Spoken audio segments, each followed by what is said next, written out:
Hey everybody, I just wanted to make a short video that was kind of unplanned to talk a little bit about my thoughts of the Batman score. I was going to title the video Some Thoughts on the Batman Score, but if I did that, then I'd be sitting here discussing Danny Elfman, and that's, for another time. So I had to realize, no, it's the Batman Score. So that is the name of this video, Thoughts on the Batman Score. So I saw the Batman. I missed it in theaters, and they just released it on HBO Max, so I was able to see it. So I watched it, and pretty good. And I listened to the score intently because film score is something that's near and dear to my heart. It was something I was involved in my previous career, and so this is Giacchino's The Batman Score. And I'm not going to talk in depth in general about the score because I didn't want this channel to be kind of more a critique channel, although there'll be time for that later. I wanted to narrow in on one particular theme because he kind of has two themes. He's got the Riddler theme and he's got the Batman theme, right? That he's kind of interpolating, back and forth.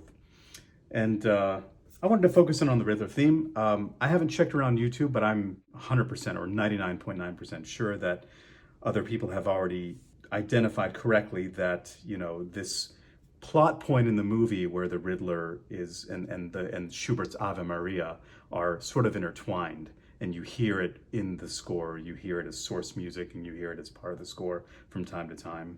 Schubert's Ave Maria, which is so well known, this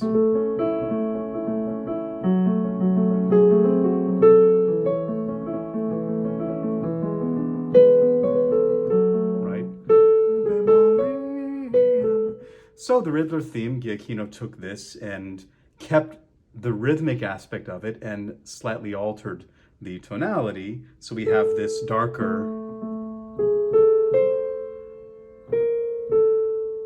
kind of a darker version of the Ave Maria.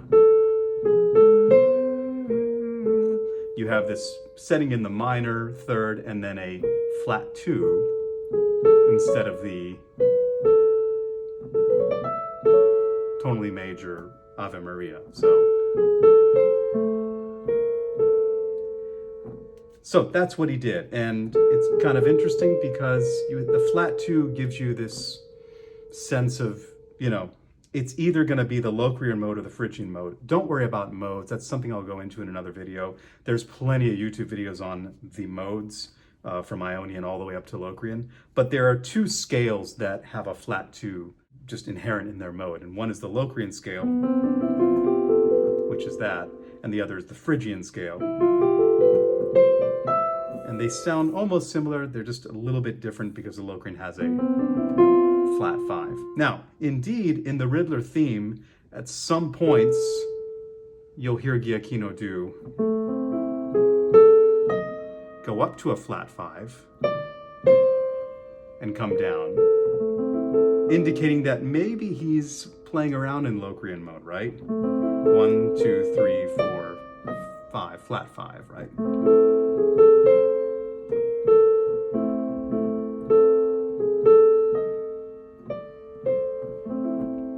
Now, while he's doing these, he's supporting it with a lot of harmonies, which, almost act as a pedal tone in A, and then he can play around by going to other harmonies like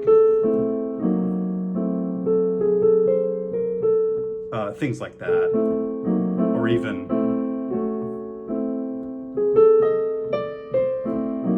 and he's playing that in different arrangements. Different instruments will play around in those harmonies. This, by the way, is just A minor, and you're going to that's D sharp or E flat minor, but it's in its first inversion. And then this is going from A minor to F sharp minor, but it's in the first inversion as well, right? He even, once, a little bit clever, puts in the Batman theme over the Riddler theme, right? And, we're not stupid. Even though he doesn't actually go to the 6th minor chord, we all know that's the Empire theme pretty much, right? Even though he's not doing...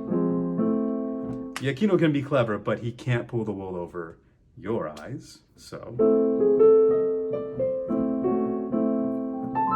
Now, he doesn't always frame the theme in the tonic key. Sometimes he will present the theme.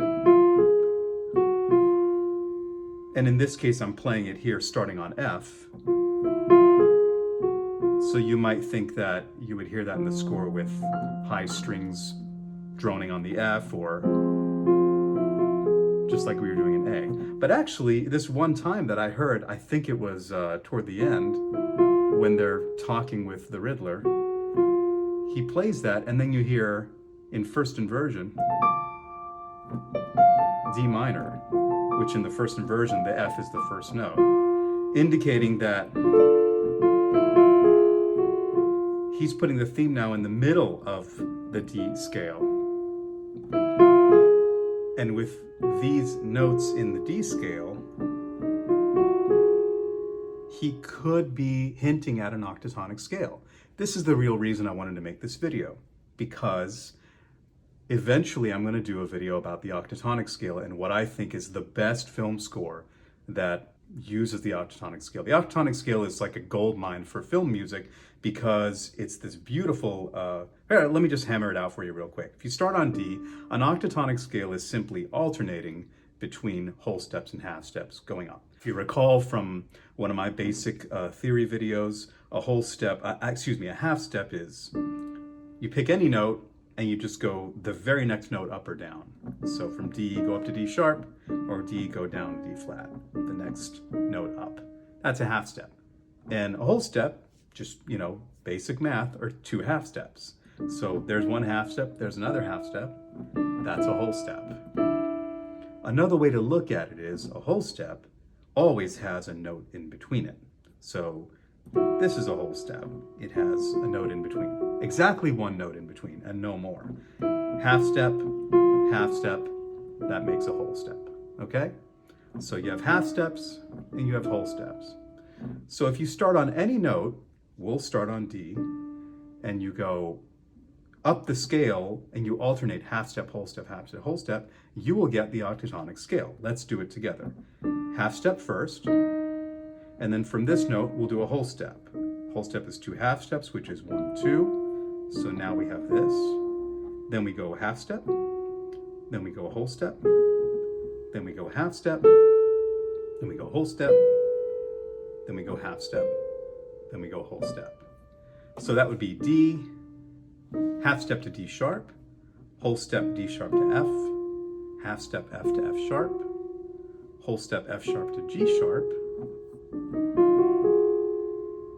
half step to A, whole step A to B, half step B to C, and whole step C to D.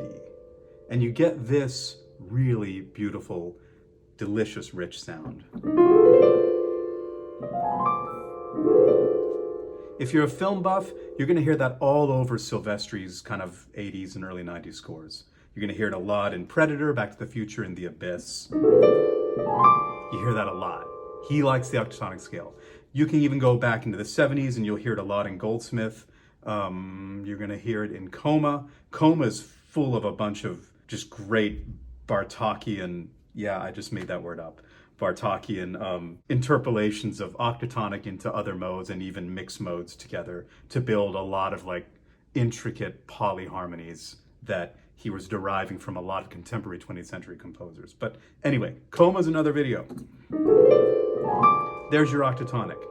Now, Giacchino's not directly outlining octatonic in his music. He's hinting at it, which is okay. I mean, it could be Locrian. Could be that,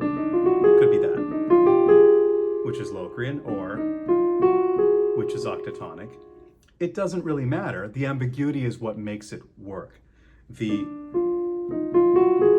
great thing about Locrian and octatonic is that you can derive a lot of other harmonies from it that will work within the context. I'll give you an example. If we go to A again, and we play the Riddler theme, right? Now, if we're in A octatonic, which we're doing,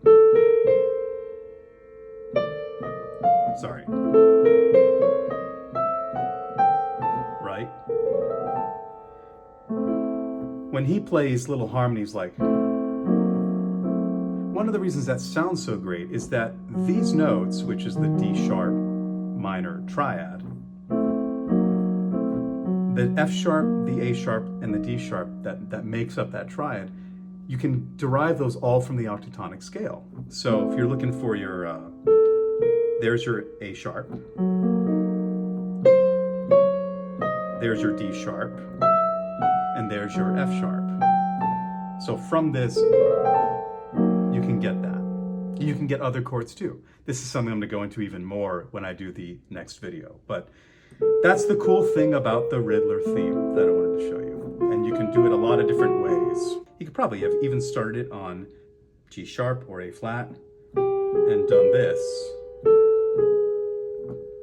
in D.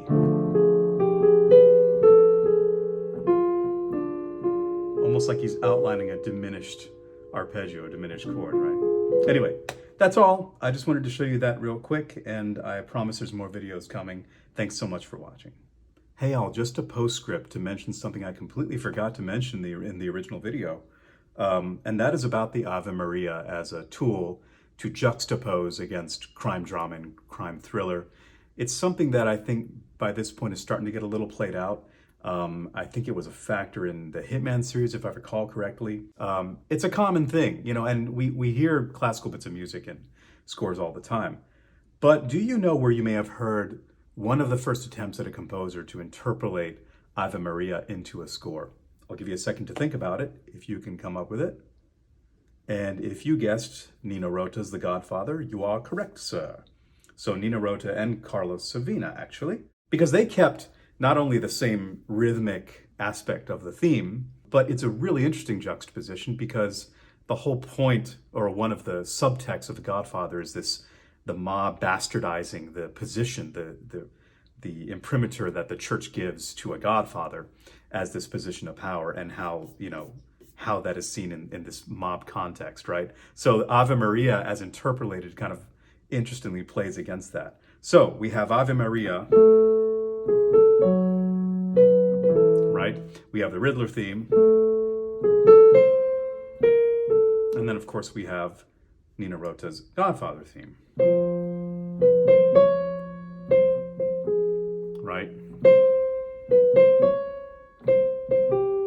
And in this third phrasing, he actually has the jump and really the first three notes of the Riddler theme. Right? Of course, here he's modulated to C minor.